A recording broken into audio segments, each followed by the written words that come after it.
دل و جان سے سب سے آگے نظر آتا ہے۔ کئی بچے ایسے ہوتے ہیں جو نقالی بڑی اچھی کرتے ہیں، اس لیے والدین کو یہ بتایا جاتا ہے کہ آپ کی تقریروں سے یا آپ کے الفاظ سے یا آپ کی باتوں سے یہ بچے ہو سکتا ہے کہ اتنا کچھ نہ سیکھیں جتنا یہ آپ کی عملی زندگی سے سیکھیں گے۔ ماں باپ سچ بولتے ہیں اور سچ بولنے کی تلقین بھی کرتے ہیں تو یہ چیز بچوں کے دل دماغ میں اثر کرتی ہے، ان کو اس کام پہ لگا دیتی۔ ماں باپ غیبت سے رکتے ہیں، کسی کی بدگوئی نہیں کرتے، کسی کی غیبت نہیں کرتے، کسی کی عزت نہیں اچھالتے، اور ساتھ ساتھ بچوں کو بھی تلقین کرتے جاتے ہیں، تو یہ چیز بچوں پر بڑی اثر کرتی ہے۔ اور خانقاہوں کا مقصد بھی یہ ہے کہ دلوں کی اصلاح ہو، کیونکہ نبی کریم علیہ الصلاۃ والسلام نے ارشاد فرمایا کہ انسانی جسم میں ایک حصہ ایسا ہے جب وہ ٹھیک ہو تو سارا جسم ٹھیک ہو جاتا ہے، اور جب وہ خراب ہو تو فسد الجسد کلہ، سارا جسم خراب ہو جاتا ہے، اور وہ چیز ہے دل۔ اس لیے خانقاہوں میں دل پر بڑی محنت کی جاتی ہے۔ مسلمان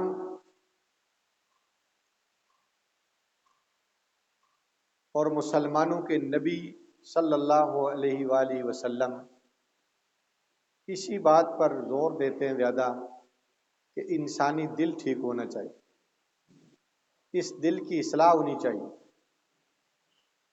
جبکہ دوسرے جو لوگ ہیں یہودی، انہوں نے تو صاف کہہ دیا، پہلا سپارہ سورۃ البقرہ، قالوا قلوبنا غلف، ہمارے دلوں پر غلاف چڑھے ہوئے، ان دلوں میں کسی آدمی کی بات اثر نہیں کرتی، کسی مذہب کی بات ہمارے دلوں میں داخل نہیں ہوتی، کسی کا کرتب، کسی کا شعبدہ، کسی کی کوئی بھی نقل و حرکت ہمارے دلوں پہ اثر انداز نہیں ہوتی، حالانکہ یہ دل اثر لیتا ہے۔ ہمارے جتنے اکابر گزرے ہیں وہ دلوں کی اصلاح پر بڑی محنت کرتے ہیں۔ امام غزالی، جن کا اقبال نے شعر میں بھی کہا، رہ گئی رسم اذاں روح بلالی نہ رہی، فلسفہ رہ گیا تلقین غزالی نہ رہی۔ امام غزالی بڑا نام، احیاء علوم الدین ان کی کتاب کا نام، بزرگوں کی تعلیمات کا نچوڑ ہے، نسخہ کیمیا فارسی زبان میں ان کی کتاب ہے، دلوں کی اصلاح کے عجیب عجیب نسخے اس میں لکھے ہوئے۔ علامہ ابن قیم جوزی، شیخ الاسلام ابن تیمیہ رحمہ اللہ کے جلیل القدر شاگرد اور تلمیذ تھے، ان کی کتاب ہے تلبیس ابلیس، تلبیس ابلیس۔ اس کتاب میں شیطان کے جتنے حملے جس جس طبقے پر ہوتے ہیں سارے احوال انہوں نے وہاں نقل فرمائے۔ دکانداروں پر شیطان کس طرح حملہ کرتا ہے، یہ تلبیس ابلیس میں لکھا ہوا ہے۔ زمینداروں پر کس طرح حملہ کرتا ہے، علماء پر کس طرح حملہ کرتا ہے، طالب علموں پر کس طرح حملہ کرتا ہے، قرآن کے قاریوں پر کس طرح شیطان حملہ کرتا ہے، سب کا لکھا ہوا۔ شیطان کی مکاریاں۔ شیخ ابن ابی دنیا عجیب کتابیں انہوں نے لکھی عربی زبان میں، شیطان کے حملے،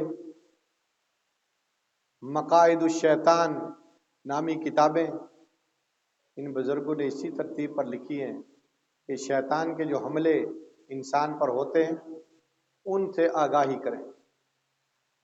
رفتہ رفتہ خانقاہوں میں بھی شیطانی حملوں سے بچانے کے لیے بزرگوں نے محنت کی، اور قرآن کریم میں اللہ تعالیٰ نے حضرات انبیاء علیہ السلام کی تعلیمات کا جو خلاصہ اور نچوڑ، اور خاتم النبیین رحمت للعالمین صلی اللہ علیہ وآلہ وسلم کے فرائض منصبی بیان کیے، فرمایا یتلو علیہم آیات، قرآن کریم کی تلاوت کرتے، وَيُزَكِّيهِمْ، دلوں کی صفائی کرتے، وَيُعَلِّمُهُمُ الْكِتَابَ، کتاب کی تعلیم دیتے، وَالْحِکْمَہ، اور اس کتاب کے اندر کیا لکھا ہوا ہے اس کی وضاحت اور اس کی تفسیر بیان کرتے، حکمت بتاتے ہیں۔ حضرت سیدنا ابراہیم علیہ السلام نے بیت اللہ شریف تعمیر کیا اپنے زمانے میں، یہ نہیں کہ بیت اللہ شریف ابراہیم علیہ السلام کے زمانے سے اس کی ابتدا ہوئی، ابتدا تو اللہ تعالیٰ نے آدم علیہ السلام کو زمین پر بھیجنے سے پہلے اس کی فرما دی، فرشتوں کو حکم دیا کہ جس طرح آسمان پر بیت المعمور فرشتوں کا کعبہ ہے، اسی طرح زمین پر بھی انسانوں کی بندگی اور عبادت کے لیے ایک گھر کی ضرورت ہے۔ سب سے پہلے فرشتوں نے اس مقام پہ کھدائی کی، وہ زیادہ کھود دیا، وہ نیچے والی زمین تک چلے گئے۔ اللہ نے فرمایا اس کو بھرو صحیح کر کے، بہت نیچے چلے گئے ہوتے، پھر فرشتوں نے اس کے اندر پتھر روڑے اور چٹانیں بھری اور سطح زمین کے برابر ہوئی جگہ، اور پھر انہوں نے خانہ کعبہ تعمیر کی۔ پھر حضرت آدم علیہ السلام تشریف لائے، انہوں نے کیا۔ حضرت شیس علیہ السلام نے مٹی کے ساتھ خانہ کعبہ بنایا۔ طوفان نوح میں جب ہر طرف جل تھل ہو گئی تو یہ خانہ کعبہ منہدم ہو گئی۔ اس کے بعد حضرت ابراہیم علیہ السلام نے بنایا اللہ پاک کے حکم سے۔ اسماعیل علیہ السلام پتھر لاتے جاتے، ابراہیم علیہ السلام پتھر لگاتے جاتے، جو دیوار بلند ہوتی تھی تو وہ گو جس کے اوپر کھڑے ہو کر بیت اللہ شریف تعمیر کرتے تھے، یہ گو خود ہی اوپر جاتے، وہ جب نیچے اترنا چاہتے تھے تو خود ہی یہ نیچے آتے۔ یہ جو پیلے رنگ کا ایک چھوٹا سا بنا ہوا ہے مقام ابراہیم، اس کے اندر وہ پتھر موجود ہے جو ابراہیم علیہ السلام پیر جس کے اوپر رکھ کر اوپر جاتے اور نیچے آتے تھے۔ آج بھی نشان قدم موجود ہیں ابراہیم علیہ السلام کی۔ ابراہیم علیہ السلام نے بنایا، اور یہیں سے ہم نے بات کرنی ہے، اس کے بعد بھی بنا، قبیلہ جرہم نے بھی بنایا، قریش نے بھی بنایا، اور اسی ترتیب پر یہ آگے سلسلہ پھر آ کے موقوف ہو گیا۔ اس کے بعد تعمیرات خانہ کعبہ کی نہیں ہوئی، 10 مرتبہ خانہ کعبہ تعمیر کیا گیا۔ تو ابراہیم علیہ السلام نے خانہ کعبہ تعمیر کیا، اور خانہ کعبہ سے کچھ فاصلے پر صفا پہاڑی تھی پہلے، اور کچھ فاصلے پر مروہ پہاڑی تھی۔ یہ دونوں پہاڑیاں اب کٹ کے سطح زمین کے ساتھ برابر ہو چکی ہیں۔ تو صفا پہاڑی پہ کھڑے ہو کے یا جبل ابو قبیس کے دامن میں کھڑے ہو کے یا جبل قبیس کی چوٹی پہ کھڑے ہو کے خانہ کعبہ کی طرف منہ کی، یہ 2-3 مقامات یہاں دعا مانگی، اے اللہ یہ خانہ کعبہ ہم نے بنا لیا، اس کو قبول فرما۔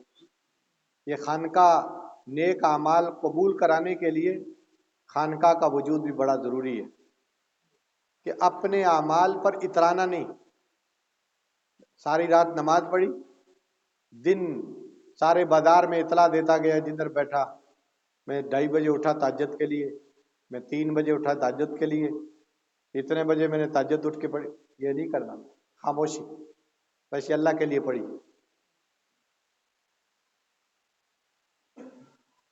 تلاوت کتنی کی؟ خاموشی۔ تسبیحات کتنی پڑھی؟ خاموشی۔ بس یہ اللہ کے ساتھ اس کا تعلق جوڑے رکھے۔ یہ خانقاہ اس پر محنت کرتی۔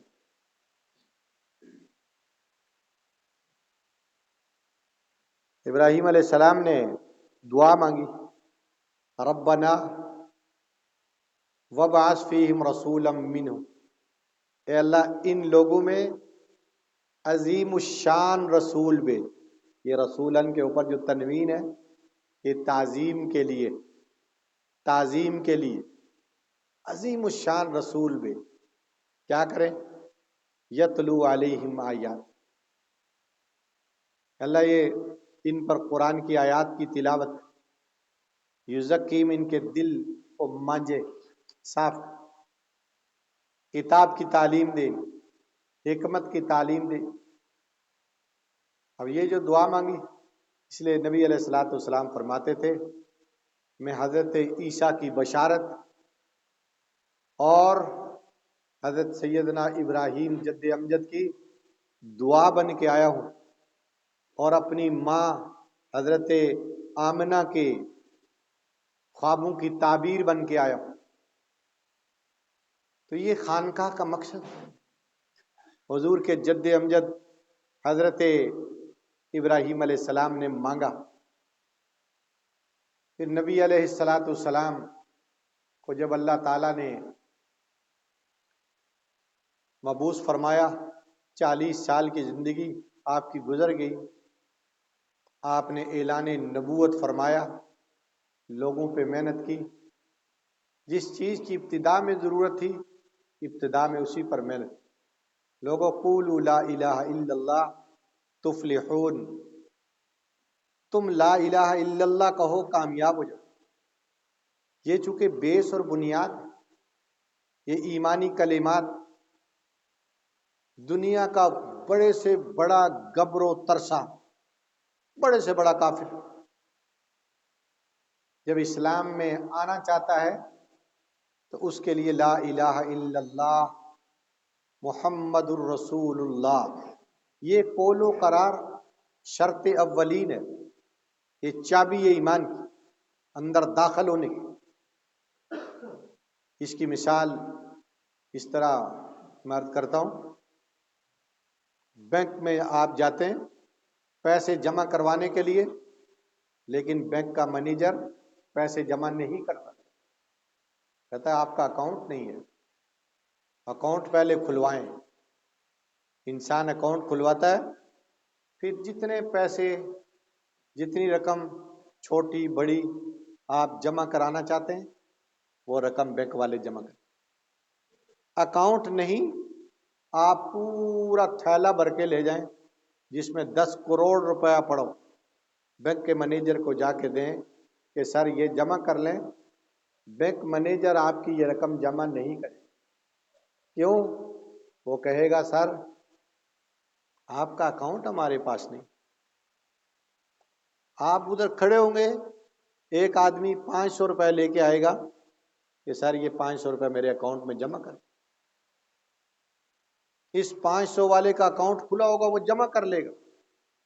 یہ سوال کرے سر آپ نے اس کے 500 جمع کر لیے، میرے آپ نے 10 کروڑ نہیں رکھے۔ وہ کہے گا سر اس کے 500 اس لیے جمع کیے، اس کا کھاتہ ہمارے پاس موجود ہے، اکاؤنٹ کھلا ہوا ہے، آپ کے 10 کروڑ اس لیے جمع نہیں کیے، آپ کا اکاؤنٹ ہمارے پاس نہیں۔ تو ایمان کے لیے بنیاد لا الہ الا اللہ محمد الرسول، یہ ابتدا ہے۔ جو کافر بھی کلمہ پڑھتا تھا دائرہ اسلام میں داخل، آج بھی دنیا کو کوئی کافر، آپ اس کو مسلمان کرنا چاہتے ہیں، بنیاد یہ وہ کلمہ شریف پڑھے، اللہ کی توحید کا اقرار کرے، نبی کریم صلی اللہ علیہ وسلم کی رسالت اور ختم المرسلینی کا اقرار کرے، وہ دائرہ اسلام کے اندر داخل۔ اب پہلا کام اللہ جل جلالہ نے یہ کرنا ہے، جس طرح نبی کریم علیہ الصلاۃ والسلام نے فرمایا، الاسلام یہدم ما کان قبلہ، اسلام لانے سے پہلے جتنی خطائیں، جتنے گناہ، جتنے جرائم، جتنے کرتوت، جتنے سیاہ کارنامے سر انجام دیے، سب پر اللہ ریموور پھیر دیتے، خط نسخ پھیر دیتے، سب کو اللہ مٹا دیتے، ڈیلیٹ کر دیتے ساری کہانی۔ اسلام لانے اور دائرہ اسلام میں داخل ہونے کا سب سے پہلا فائدہ یہ کہ زمانہ کفر میں جو کچھ کیا اللہ اس سب کو مٹا دیتا، پہلا کام۔ اب آپ ایمان لے آئے، اسلام میں داخل ہو چکے، اب آپ کے ایک ایک چھوٹے سے چھوٹا، بڑے سے بڑا عمل اس اکاؤنٹ میں جمع ہوتا جائے گا، جس اکاؤنٹ کو آپ نے اللہ کی توحید اور نبی کریم صلی اللہ علیہ وسلم کی رسالت کے اقرار کے ساتھ کھولا۔ آپ راستے میں آ رہے ہیں، آپ کی آنکھوں کے سامنے اینٹ کا ٹوٹا ہوا ایک روڑا پڑا، آپ نے اس کو اٹھا کر سائڈ پہ رکھ دیا کہ کوئی مسلمان، کوئی مسافر اس راستے سے گزرے گا، اس کے ساتھ اس کو ٹھوکر لگ سکتی ہے، نقصان ہو سکتا ہے، اس لیے آپ اس روڑے کو ہٹا دیتے، یہ بھی آپ کے کھاتے میں نیکی لکھ دی۔ آپ نے راستے سے کانٹا ہٹایا، یہ بھی آپ کے کھاتے میں نیکی لکھ دی گئی۔ کہیں گٹر کا ڈھکن ٹوٹا ہوا تھا، آپ نے وہاں حفاظتی انتظامات کر دیے کہ انجانے میں کوئی آدمی اس گٹر میں گر کر نقصان اٹھا سکتا ہے، یہ بھی آپ کے کھاتے میں نیکی لکھ دی گئی۔ صحابہ کیا کرتے تھے؟ صحابہ ایسے ہی کرتے تھے۔ ایک صحابی آئے، انہوں نے اتنا لکڑ کا قلعہ مسجد کے دروازے کے ساتھ گاڑ دیا، اس نیت کے ساتھ کہ نمازی مسجد میں آئیں گے تو اپنی سواری، اس زمانے میں یہ گاڑیاں نہیں ہوتی تھی، جانور، گدھا، گھوڑا، اونٹ، اس طرح کی سواریاں ہوتی تھی۔ قلعہ گاڑ دیا کہ کوئی نمازی اپنی سواری کو اس قلعے کے ساتھ باندھ کے تسلی کے ساتھ نماز پڑھے، اور اس خدشے کے پیش نظر کہ اگر جانور کھلا رہے گا تو نامعلوم میری نماز کے دوران یہ کہاں سے کہاں نکل جائے گا، کتنی بہترین نیت اس پر بھی اللہ کی طرف سے ہے۔ دوسرے صحابی آئے، انہوں نے ہاتھ ڈالا قلعے کو اور اٹھا کر کھیت میں پٹخا دیا۔ فرمایا یار یہ کسی نے کیا کیا؟ کسی کا پاؤں یہاں ٹھوکر لگے گی، وہ گر جائے گا، نقصان ہوگا۔ ایک نے لگایا صاف نیت کے ساتھ، دوسرے نے اکھاڑا صاف نیت کے ساتھ کہ بھائی کسی کو نقصان ہو سکتا۔ تو صحابہ اس طرح کرتے تھے، اور تمام نیکیاں بجا لانے کے باوجود زبان پہ اس کے چرچے نہیں کرتے تھے، چھپاتے پھرتے تھے، چھپاتے پھرتے تھے۔ مگر جو لوگ کریڈٹ لینا چاہتے تھے، ناموری، شہرت، نمود، نمائش، دکھلاوا، ریاکاری، وہ جو کام نہیں کرتے تھے وہ بھی اپنے کھاتے میں لکھوانا چاہتے تھے۔ اللہ نے قرآن میں منشن کیا کہ کچھ لوگ ایسے جو اعمال کرنے کے بعد چھپاتے ہیں، کچھ لوگ ایسے ہیں جو اپنے اعمال نہ کرنے کے باوجود ظاہر کرتے ہیں کہ ہم نے یہ کیا۔ اس ترتیب پر اللہ تعالیٰ کی بارگاہ میں کھاتا کھل جاتا ہے، تھوڑے سے تھوڑے عمل پر اللہ اجر عطا فرماتا۔ نبی علیہ السلام نے مکہ میں اس ترتیب پر محنت کی کہ لوگوں کو اللہ سمجھ میں آئے، اللہ سمجھایا۔ اس آسمان کو کس نے وجود دیا، زمین کو کس نے بچھایا، یہ پرندے فضاؤں میں اڑتے ہیں، ان کو کس نے وجود دیا، روٹی روزی کا انتظام کون کرتا ہے، یہ ساری چیزیں اللہ تعالیٰ کے لاڈلے پیغمبر صلی اللہ علیہ وسلم نے مکہ میں لوگوں کو سمجھائیں۔ توحید پر زیادہ محنت، لیکن اس کا رد عمل لوگوں کی طرف سے یہ آیا کہ لوگوں نے ستایا، لوگوں نے تکلیف دی، لوگوں نے مارا۔ سیدہ سمیہ عورت ذات ہیں، اسلام میں سب سے پہلے جس خاتون نے قربانی دی وہ سیدہ سمیہ، جن کو شہید کر دیا گیا۔ اس کلمہ شریف کے پاداش میں ان کو مارا گیا۔ ان کی 2 ٹانگوں کے ساتھ 2 مست اونٹ ابو جال نے بندھوائے، ایک کو ایک طرف دوڑایا، دوسرے کو دوسری طرف دوڑایا۔ جب وہ چر گئی تو نازک اعضاء کے اوپر برچھا مار کر ان کے 2 ٹکڑے کر دیے۔ عورت ذات، آج بھی وہاں کوئی رابر صحیح و معلومات والا وہ مکہ معظمہ میں بتاتا ہے کہ یہاں حضرت سمیہ رضی اللہ تعالیٰ کی قبر مبارک موجود ہے۔ حضرت زنیرہ عورت ذات ہیں، ان کی آنکھیں ابو جال نے نکلوا دی۔ پہلے کہا حضور کا کلمہ جو تم پڑھ رہی ہو چھوڑ دو، نہیں چھوڑا، آنکھیں نکلوا دی۔ حضرت خباب بن الارت صحابی رسول، ان کے جسم کے اندر سے لوہے کی گرم سلاخیں گزاری جاتی، اور بے شمار صحابہ کرام پر مظالم ڈائے۔ خود نبی کریم صلی اللہ علیہ وسلم کی ذات اقدس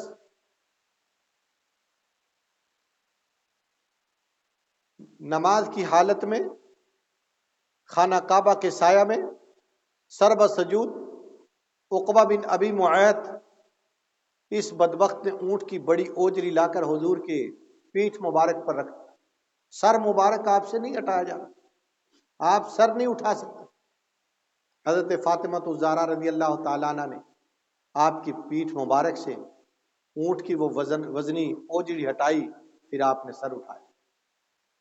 ایک دن ایک ظالم نے کپڑا آپ کے گریبان میں ڈالا اور اس کو لپیٹے دیے کہ آپ کی آنکھیں باہر آنے لگی۔ سیدنا ابو بکر صدیق رضی اللہ تعالیٰ عنہ نے دیکھا کہ یہ ظلم ہو رہا ہے، تو آپ کی زبان مبارک سے یہ الفاظ نکلے، لوگو اتقتلون رجلا ان یقول ربی اللہ، تم ایک ایسے انسان پر ظلم ڈھاتے ہو جس کا جرم صرف اتنا ہے کہ میرا پروردگار اللہ ہے، یہ الفاظ کر۔ لوگوں نے نبی صلی اللہ علیہ وسلم کو چھوڑا، صدیق اکبر کو پکڑا، مارا، اتنا مارا کہ سیدنا ابو بکر صدیق بے ہوش ہو گئے۔ جب بے ہوشی سے افاقہ ہوا، سب سے پہلا جملہ صدیق اکبر کی زبان سے جو نکلا وہ یہ تھا، لوگوں مجھے بتاؤ نبی صلی اللہ علیہ وسلم کی طبیعت کیسی؟ کتنے مظالم۔ بلال حبشی رضی اللہ کا مشہور واقعہ، امیہ بن خلف نامی ایک بندہ، سردار، بڑا آدمی، وہ حضرت بلال کو روکتا تھا کہ اللہ کی توحید کا اقرار چھوڑ دو۔ بلال نہیں باز آتے تھے۔ دوپہر کے وقت اللہ آپ سب کو مکہ معظمہ اور مدینہ شریف لے جائے، بڑی سخت گرمی پڑتی ہے وہاں، دائیں بائیں کالے پہاڑ، پتھریلے پہاڑ، اب تو سڑکیں پکی ہو گئیں، اس زمانے میں سنگریزے۔ دوپہر کے وقت سورج کی تپش، گرمی کی حدت و شدت، بلال سنگریزوں پہ لٹائے گئے، ہاتھ بندھے ہوئے، پاؤں بندھے ہوئے، تماشا لگا ہوا، اور وزنی چٹان سینے پہ۔ امیہ بن خلف کہہ رہا، بلال جس اللہ کی وحدانیت کا تم اقرار کرتے ہو چھوڑ دو، مگر بلال ظلم و ستم کی چکی کے پاٹوں کے اندر احد احد احد کی آواز لگاتے۔ صدیق اکبر رضی اللہ تعالیٰ اپنے در دولت سے نکلے لوگوں کو دین کی دعوت دینے کے لیے۔ راستے میں یہ منظر دیکھا، چلتے قدم رک گئے، آگے بڑھے، امیہ بن خلف سے پوچھا کہ امیہ کیا لینا چاہتے ہو اس بندے کو آزادی کا پروانہ دینے کے لیے؟ اس نے منہ مانگے دام بتائے۔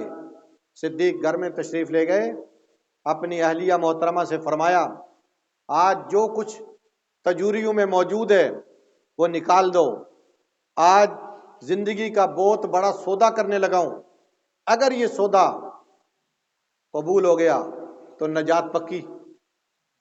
گھر والی نے جو کچھ موجود تھا، پتہ نہیں کتنے درم، وہ لے کے آئے، امیہ بن خلف کے حوالے کیے۔ بلال حبشی رضی اللہ تعالیٰ عنہ کو آزادی کا پروانہ ملا اور سیدھا جا کر رسول اللہ کے قدموں میں بلال کو ڈالا۔ تو اس ترتیب پر نبی علیہ الصلوۃ والسلام نے مکہ معظمہ میں محنت کی۔ ایک ایک آدمی قرآن کی تعلیم، قرآن کی جتنی آیات آتی تھی ان کو سناتے تھے، ان کا معنی مفہوم بتاتے تھے، ایک ایک آدمی پر محنت۔ اور یہی خانقاہوں کا کام ہے، قرآن کی تعلیم، حکمت کی تعلیم، تزکیہ نفس۔ پھر جب مکہ میں لوگوں نے زمین تنگ کر دی، اللہ تعالیٰ کی طرف سے اشارہ ملا کہ مکہ کو چھوڑنا ہے۔ نبی کریم صلی اللہ علیہ وسلم صدیق اکبر کے گھر میں دوپہر کے وقت تشریف لے۔ حضرت اسماء صدیق اکبر رضی اللہ تعالیٰ کی بیٹی،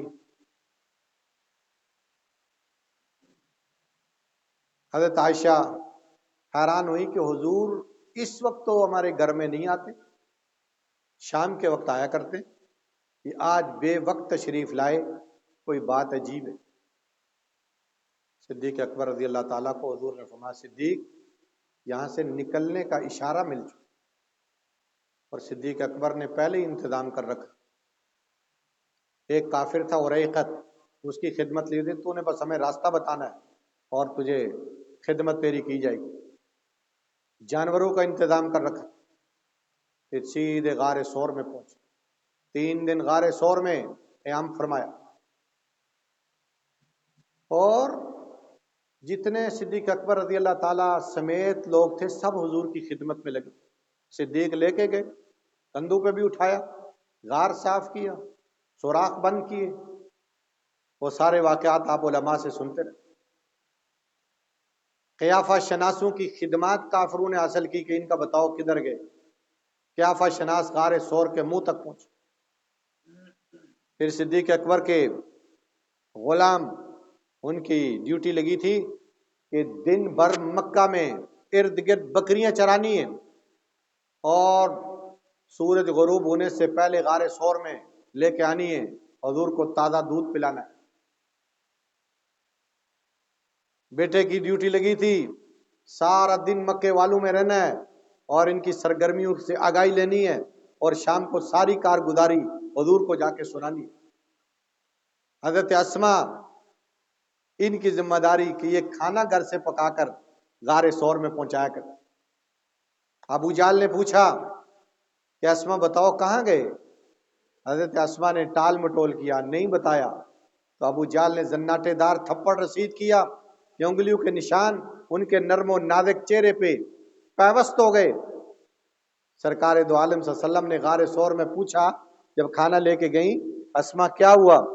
پھر قریدتے قریدتے بتا ہی دیا۔ اس وقت نبی علیہ الصلوۃ والسلام نے دعا فرمائی کہ اے اللہ ابو بکر کے سارے گھرانے پر رحمت نازل فرما، اس کا سارا گھر میرے اور میرے دین کی حفاظت کے لیے اللہ تو نے وقف کیا۔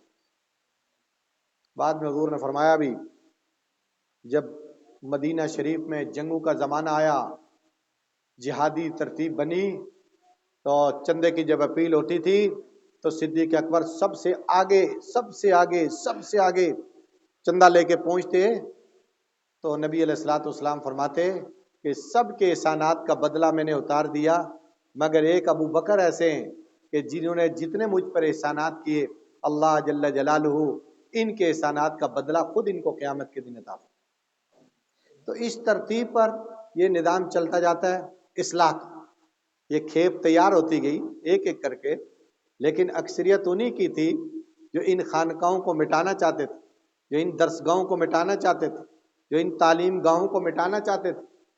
اکثریت انہی لوگوں کی تھی، یریدون لیطفئوا نور اللہ بافواہہم، اپنے منہ کی پھونکوں سے یہ چراغ ہدایت بجھانا چاہتے اور اسی کاوش میں لگے ہوئے، مگر واللہ متم بنوری، اللہ اپنے نور کو چمکانا چاہتا اور آج تک اللہ پاک اس نور کو چمکا رہے ہیں اور یہ چمکتا جائے۔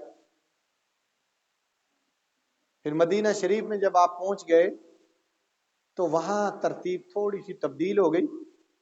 پہلے سال آپ نے میثاق مدینہ کیا، جتنے بھی مدینہ کے اندر رہنے والے لوگ تھے سب کے ساتھ آپ نے پیکٹ کیا، عہد و پیمان کیا کہ یہ ہماری ریاست ہے، اس میں ہم نے رہنا ہے، امن شانتی کے ساتھ رہنا ہے، اور اس کے اوپر اگر بیرونی طاقتیں حملہ آور ہوں گی تو ہم نے مل کر اس ریاست کا دفاع کرنا۔ پہلے سال یہ ہوا۔ اگلے سال اشارہ مل گیا بدر کے مقام میں اترنا ہے، کافروں نے سازش کی، میدان بدر میں اترنا ہے اور وہاں کافروں کا مقابلہ کرنا۔ صحابہ کو اطلاع مل گئی، صحابہ کرام علیہ رضوان نے عرض کہ یا رسول اللہ، ہمیں آپ قوم موسیٰ کی طرح نہیں پائیں۔ انہیں نبی نے کہا میدان کاردار میں اترنا ہے، تو انہوں نے نبی کو کہہ دیا اذهب انت وربک فقاتلا انا ہاہنا قاعدون، آپ اور آپ کا پروردگار جائے، جا کر مخالفین سے پنجہ آزمائی کرے، ہم تو یہاں بیٹھنے والے لوگ۔ یا رسول اللہ، آپ ارشاد فرمائیں چلتے دریاؤں میں کود جائیں گے، جلتے الاؤ میں چھلانگ لگا دیں گے، مگر پشت نہیں پھیریں گے۔ صرف اتنا ارشاد فرما دیں یا رسول اللہ کہ امن شانتی کب آئے گی، سکون کی گھڑیاں کب آئیں گی؟ اس پر اللہ تعالیٰ نے سورۃ النور کی آیت نازل فرمائی، وعد اللہ الذین آمنوا منکم وعملوا الصالحات لیستخلفنہم فی الارض کما استخلف الذین من قبلہم، فرمایا اللہ نے اہل ایمان کے ساتھ وعدہ کیا، تم میں جن لوگوں نے ہجرت کی، مکہ چھوڑا، مدینہ میں بسیرے کیے، یاد رکھو اللہ تمہیں زمین میں استحکام دے گا جس طرح تم سے پہلے لوگوں کو دیا۔ تمہاری بد امنی امن میں بدل جائے گی، تمہاری بے خوفی، تمہارا خوف بے خوفی میں بدل جائے، امن شانتی تمہیں ملے گی۔ یا بدوننی، پھر میری بندگی بجا لائیں گے، ولا یشرکون بی شیئا، میرے ساتھ کسی کو شریک نہیں۔ اب یہ بندگی کیا ہے؟ یہ خانقاہی ترتیب، اور ایک وحدہ لا شریک لہ، اس کی بندگی، یہ تو بہت بہترین عمل جس کے لیے 1,24,000 انبیاء علیہ السلام نے شبانہ روز محنت کی۔ دعوت قومی لیلا و نہارا، نوح علیہ السلام نے فرمایا دن اور رات محنت کی، اور 950 سال محنت کی، ایک ایک بندے پر محنت کی۔ اعلنت لہم و اسررت لہم، اعلانیہ، چپکے چپکے، پوشیدہ، ہر اعتبار سے ان کو سمجھاتے رہے، ان کو رائے راست پر لانے کی کاوش بجا لاتے رہے، مگر شومی قسمت، اور بختی، بد نصیبی کہ جب وہ لوگ نوح علیہ السلام کی زبان سے نکلنے والے الفاظ اپنے کانوں کی دہلیز سے ٹکراتے محسوس کرتے تو اپنی انگشت شہادت کانوں میں ٹھونس لیتے۔ جعلوا اصابعہم فی آذانہم، سورۃ نوح 29واں سپارہ، اپنے کانوں میں انگشت شہادت ڈال دیتے تھے، کش کے زوردار طریقے سے کہ نوح علیہ السلام کی آواز کانوں کی دہلیز سے ٹکرانے کے بعد اندر نہ جائے۔ نوح علیہ السلام سمجھ گئے۔ اب نوح علیہ السلام نے انگشت شہادت سے آسمانوں کی طرف اشارے شروع کیے، دائیں بائیں اشارے شروع کیے، اللہ کی قدرت کا اشارہ دیتے چلے جائیں، مگر ضدی قوم لم یزدہم دعائی الا فرار، نفرت بڑھتی گئی، رائے فرار زیادہ اختیار کرنے لگی، اور استغشوا ثیابہم، اپنے کپڑے یوں چہروں سے نیچے لٹکا لیتے تھے کہ نوح علیہ السلام کے اشارے بھی ہم نہ دیکھ۔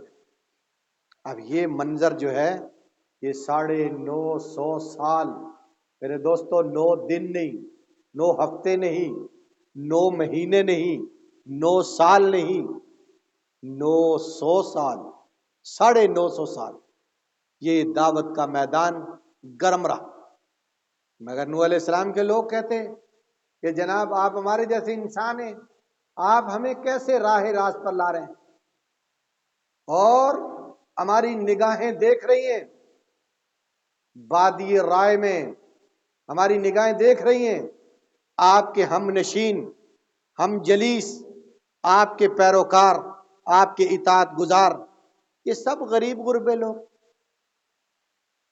معاشرے کے گرے پڑے لوگ، اور ہم آپ لوگوں کو اپنے سے زیادہ فضیلت والا نہیں دیکھ۔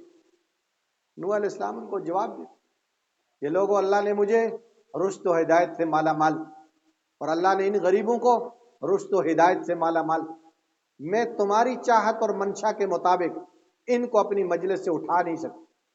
اللہ کو کل کیا جواب دیا؟ اللہ کی طرف سے گرفت آ گئی، وہ لوگ کہنے لگے نو قد جادلتنا فاکثرت جدالنا، بڑی لڑائیاں ہو گئی، بڑے جھگڑے ہو گئے، بڑے مباحثے ہو گئے، بڑی ڈیبیٹ چل گئی، بڑے جھگڑے، جدل و جدال کا میدان 950 سال سے گرم، فاتنا بما تعیدنا، اب جو کچھ آپ نے کرنا ہے وہ کر گزریے، جس چیز سے آپ ڈراتے ہیں لائیے میدان۔ نوح علیہ السلام نے فرمایا لوگوں یہ میرے بس میں نہیں ہے، عذاب لانا میرے بس میں نہیں ہے، بس ہاتھ کھڑے کر، رب لا تذر علی الارض من الکافرین دیا، اے اللہ روئے زمین پر کوئی گروندہ کافروں کا باقی نہ چھوڑ، اگر تو نے باقی چھوڑے لم یزیدہم دعائی الا فرارا کے بعد کیا فرمایا؟ اگر باقی چھوڑے تو پھر کیا ہوگا؟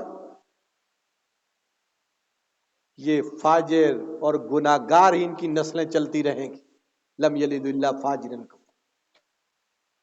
تو اللہ تعالیٰ پھر سمجھانے کی ترتیب پہلے کرتے، اتمام حجت پہلے، جب انسان باز نہیں آتا پھر اللہ تعالیٰ آسمان سے وہ کوڑا برساتا ہے جس کوڑے میں آواز نہیں ہوتی، بعض اوقات آواز سنائی بھی دیتی ہے لیکن آواز نہیں۔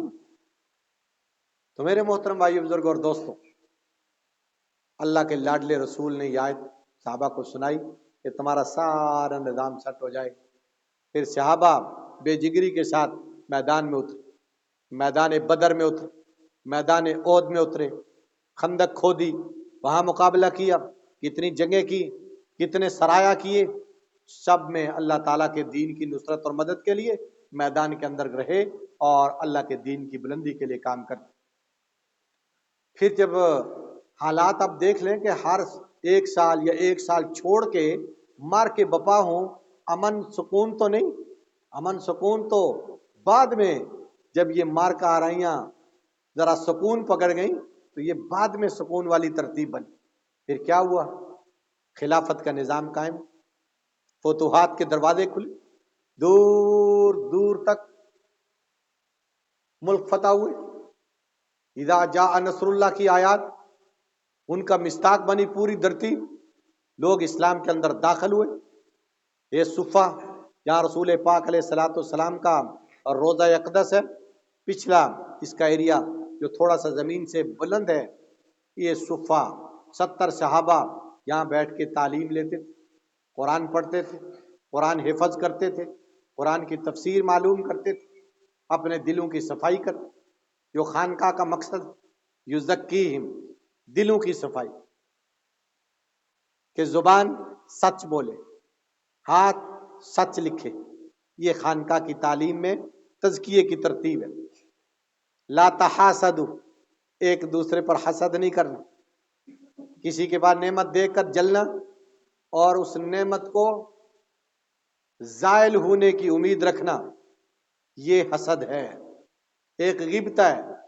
کسی آدمی کے بعد نعمت دیکھی، قرآن کا حافظ ہے، یا اللہ یہ کتنی بڑی دولت اس کے سینے میں موجود ہے، اے اللہ میرے سینے میں بھی یہ دولت اتار دے، اس کو غبطہ کہتے ہیں، اس کو رشک کہتے ہیں۔ فرمایا دو آدمیوں پر رشک کرنا جائز ہے، ایک وہ بندہ جس کو اللہ نے قرآن کی دولت عطا فرمائی اور آنا اللیل اور آنا النہار، دن اور رات کی گھڑیوں میں قرآن کی تلاوت کرتا چلا جاتا۔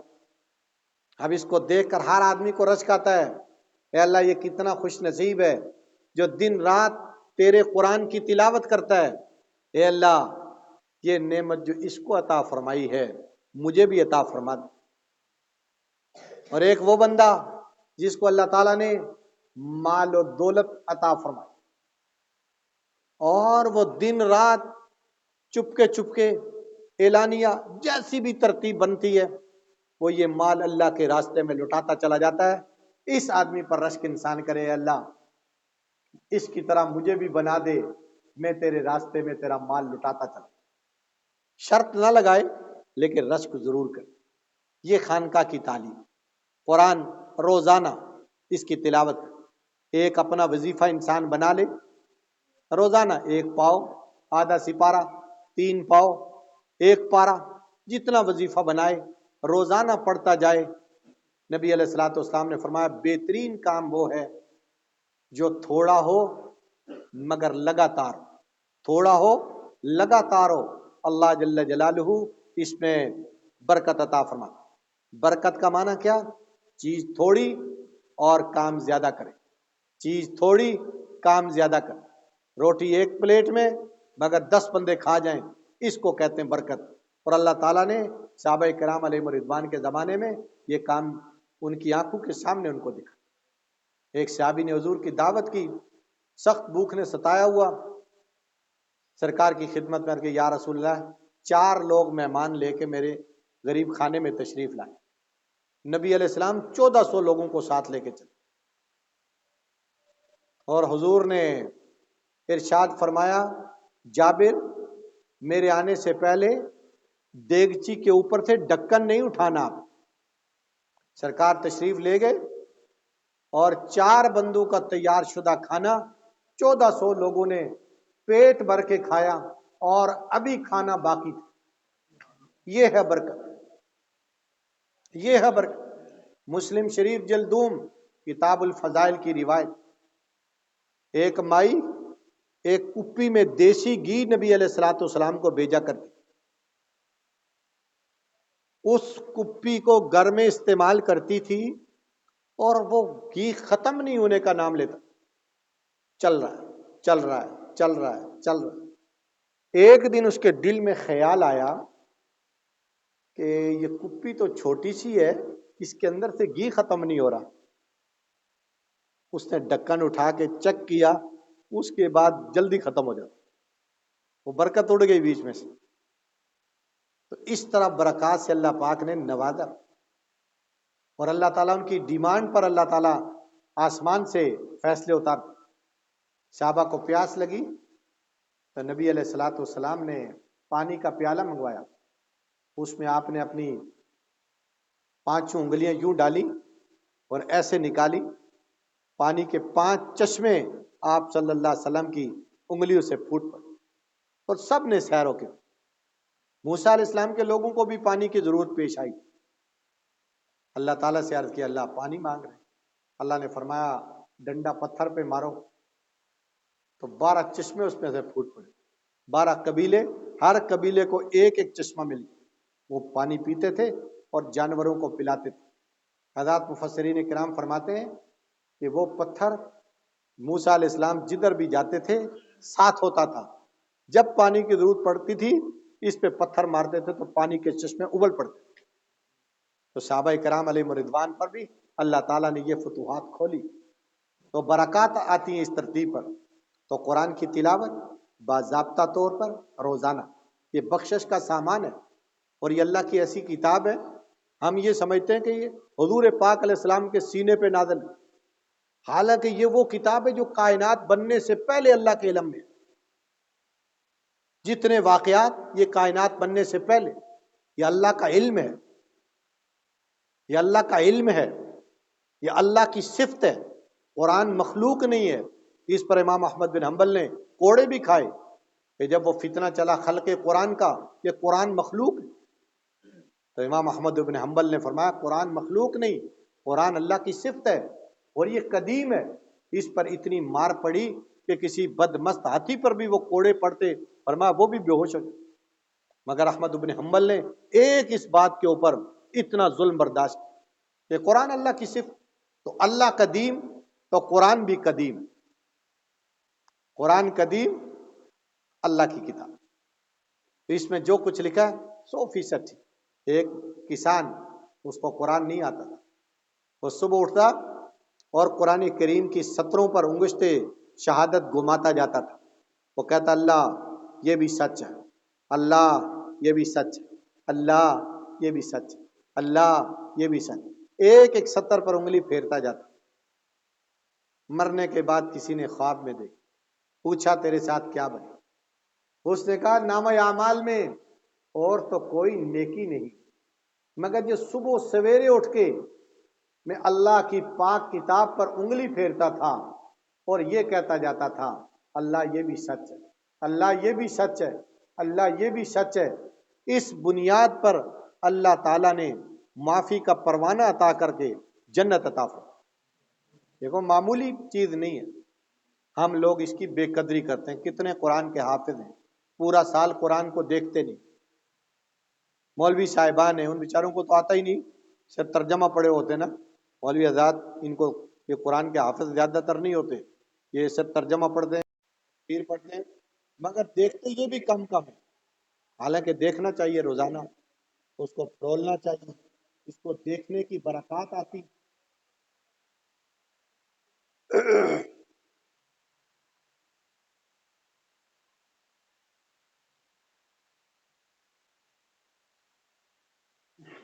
قرآن دیکھنے کی برکات آتی۔ ایک حدیث قدسی ہے، اللہ جل جلالہ ارشاد فرماتے ہیں من شغلہ القرآن عن ذکری و مسئلتی اعطیتہ اکثر ما اوتی السائلین۔ فرما جو آدمی قرآن پڑھنے میں اتنا مصروف رہتا ہے، اتنا مصروف رہتا ہے کہ اسے دعائیں مانگنے کا زیادہ وقت نہیں ملتا، سوال کرنے کا وقت نہیں ملتا، اللہ فرماتے ہیں میں اس بندے کو مانگنے والوں سے زیادہ عطا کر۔ یہ قرآن ہے، تو خانقاہ میں یہی تعلیم پڑھتے رہے، ترجمے والا قرآن، اور نماز اس کی حفاظت فرما۔ حضور نبی کریم علیہ السلام کا آخری وقت، لوگوں الصلاۃ وما ملکت ایمانکم، لوگوں نماز کا خیال رکھنا، نماز کا خیال، وہ جو تمہارے ماتحت ہیں ان کا خیال رکھنا، اور بیماری کی حالت میں بھی نماز کی معافی۔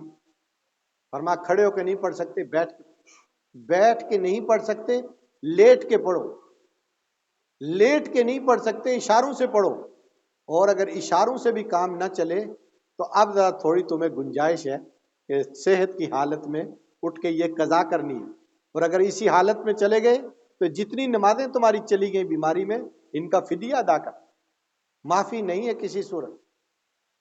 بچوں کو اس چیز پر لگائیں، آذان جب ہو خاموشی اختیار کریں، خاموشی کے ساتھ آذان کے الفاظ کہیں اور ساتھ ساتھ کہتے جائیں۔ آذان ختم ہو جائے، آذان کے بعد درود شریف پڑھیں۔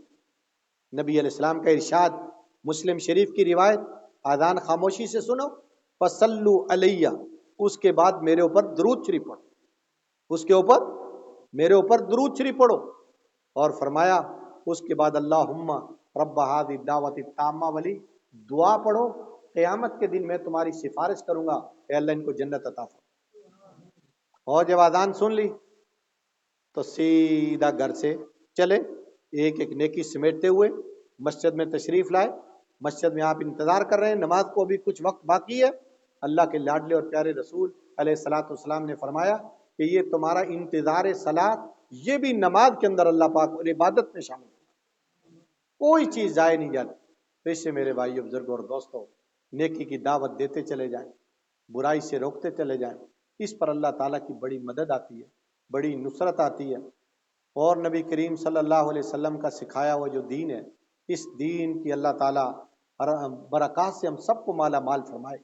بس نیکی کی دعوت پھیلاتے رہیں اور برائی سے روکتے رہیں، اور پیار محبت کے ساتھ انشاءاللہ ایک وقت آئے گا اللہ تعالیٰ اس کا صلہ آپ کو عطا فرمائے، اللہ اپنی رحمتوں کی چادر میں آپ کو لپیٹ لے گا۔ یہ خانقاہ اللہ تعالیٰ کامیابی کامرانی سے ہمکنار فرمائے۔ حضرت صوفی صاحب ماشاءاللہ محنت فرما رہے ہیں، اللہ ان کو جزائے خیر دے، اللہ صحت دے۔ وقفے وقفے سے مختلف علماء کرام تشریف لاتے ہیں، ادار خیال فرماتے ہیں۔ بس عمل کی جو ترتیب ہے اس کی اللہ سے دعا ضرور مانگتے رہیں، اے اللہ عمل کی توفیق عطا، اے اللہ عمل کی توفیق عطا، اے اللہ عمل کی توفیق عطا۔ اور جس طرح جماعت والے حضرات فرماتے ہیں کہ علماء سے پوچھ پوچھ کر زندگی گزارنی ہے، دین کے مسائل پوچھ پوچھ کر زندگی گزارنی ہے۔ انشاءاللہ جو لوگ اس ترتیب پر چلیں گے اللہ تعالیٰ ان کے لیے فتوحات کے دروازے کھولیں گے۔ اللہ تعالیٰ مجھے آپ کو عمل کی سمجھ کی توفیق عطا فرمائے۔ سبحانک اللہم و بحمدہ، سبحان اللہ۔